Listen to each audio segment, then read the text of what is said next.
সিলেটে সামরিক মর্যাদায় মহান মুক্তিযুদ্ধের সর্বাধিনায়ক জেনারেল এম.এ.জি. উসমানীর ৪১তম মৃত্যুবার্ষিকী পালিত হয়েছে। রবিবার সকালে হজরত শাহজালাল রহমতুল্লাহর দরগাহে উসমানীর সমাধিতে বাংলাদেশ সেনাবাহিনীর ১৭ পদাতিক ডিভিশন ও সিলেট এরিয়ার পক্ষ থেকে শ্রদ্ধা নিবেদন করা হয়।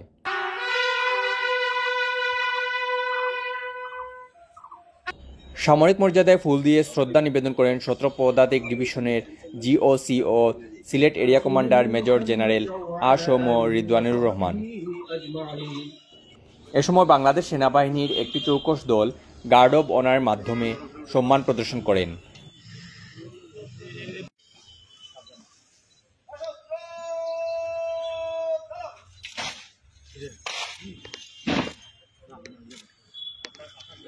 পরে জেনারেল উসমানীর রুহের মাগফিরাত এবং দেশ ও জাতির মঙ্গল কামনায় মুনাজাত অনুষ্ঠিত হয়। আজকের এই বিশেষ দিনে স্মরণ করছি জাতির এই কৃতি সন্তান জেনারেল শ্রদ্ধা নিবেদনের সময় সিলেট এরিয়ার সকল ঊর্ধ্বতন কর্মকর্তা, সামরিক বাহিনীর বিভিন্ন পদবীর সদস্য, স্থানীয় গণ্যমান্য ব্যক্তি ও গণমাধ্যম কর্মীরা উপস্থিত ছিলেন।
এম.এ.জি. উসমানীর জীবনের সকল গুনাহ খাতা আপনি মাফ করে দিন, তার কবরকে জান্নাতুল ফেরদাউসে পরিণত করে দিন, তার পরিবারের সকলকে ক্ষমা করে দিন।